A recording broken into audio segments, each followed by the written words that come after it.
Hello guys, welcome back to my channel. నేనైతే ఈరోజు మా బ్రదర్ని అయితే అడిగాను, నాకేమన్నా స్టార్టర్స్ తీసుకొస్తావా అని అడిగితే చికెన్ పకోడీ ఏమన్నా తింటావా అని అడిగాడు. ఎప్పుడు చికెన్ పకోడీ ఏమైనా తింటాంలే అని ఈసారి అయితే కేఎఫ్సీకి అయితే వచ్చేసాను. కేఎఫ్సీలో అయితే నాకైతే ఎక్కువగా బర్గర్ అయితే ఇష్టం. ఇక్కడికి నేను వచ్చేసే టైంకి బర్గర్స్ అన్నీ అయిపోయాయి. సో అయితే మినీ చికెన్ బకెట్ అయితే తీసుకున్నాను, చికెన్ వింగ్స్ బకెట్. సో ఇదైతే మనకు వచ్చేసి 397 అయితే పడింది. ఇది ప్లేస్ వచ్చేసి రత్నమహల్కి ఆపోజిట్గా ఉంటుంది. సో మీరైతే తప్పకుండా విజిట్ చేయండి. నాకు తెలిసినంత వరకు హైదరాబాద్లో అయితే వేరే లెవెల్లో ఉంటుంది గాయస్. సో నేనైతే ఇక్కడ కూడా ట్రై చేద్దామని వచ్చా. ఇంతకు ముందు అంటే రవి ప్రియ మాల్లో అయితే తినేవాడిని. ఇదైతే కొత్తగా పెట్టారని వచ్చాను. సో చూద్దాం, లెట్స్ సీ.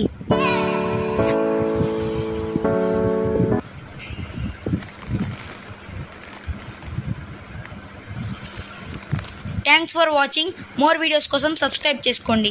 Thank you.